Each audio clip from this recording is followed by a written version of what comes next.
morning, Cornelia.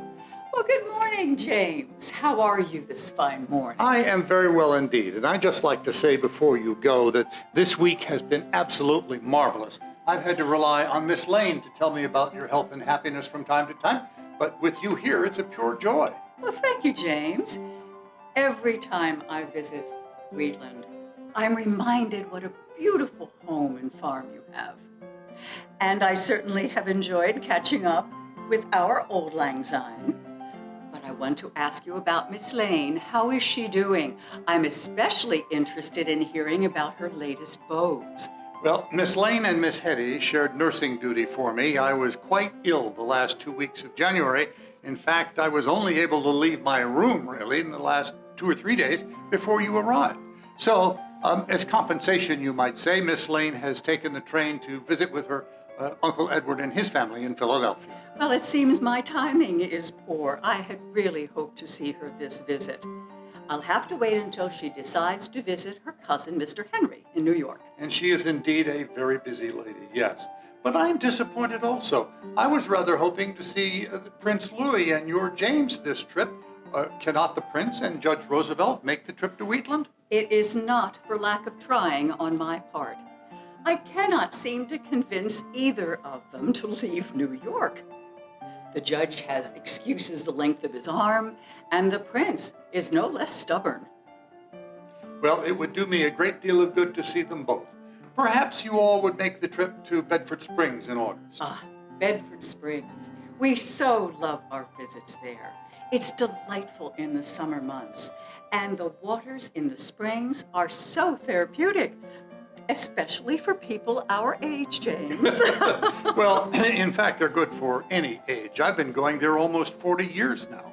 In fact, while I was president, people were calling it the Summer White House. Well, I think a vacation there would be perfect then this year.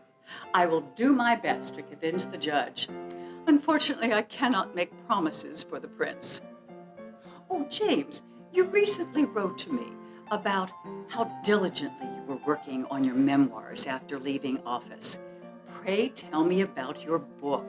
How does it progress? Solid progress. It's going very well indeed. I should be a happy man. Well, I am a contented one. But for the calamity facing the country. How sad, my dear friend. This conflict has affected us so deeply, all of us. When will this end? God only knows. One of the few comforts I can take in any of it is the fact that for years I warned my countrymen of the coming danger. And I did everything in my power to hold this country together, everything in my power.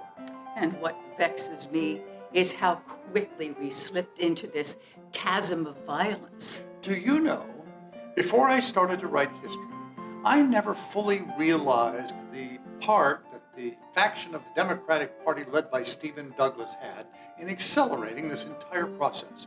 Why, at the Democratic National Convention in Charleston in 1860, had they only recognized the Supreme Court's decision in the Dred Scott slavery case, the party would not have divided.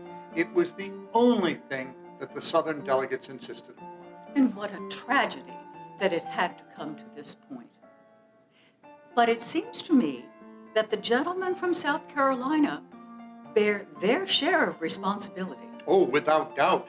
They were, after all, the primary advocates of secession. They were the primary promoters of this violence that we confront today. When they brought their resolution of secession to me at the White House in late 1860, I told them they would live to regret this, and I do believe, in fact, they will. There is nothing that they can take any pride in at all, including the attack on Fort Sumter. We can only pray that President Lincoln and his generals will soon bring an end to this conflict. Yes. Oh, my goodness, look at the time. I must beg your pardon, my dear sir. The time has arrived for me to finish packing my bags and close my trunk.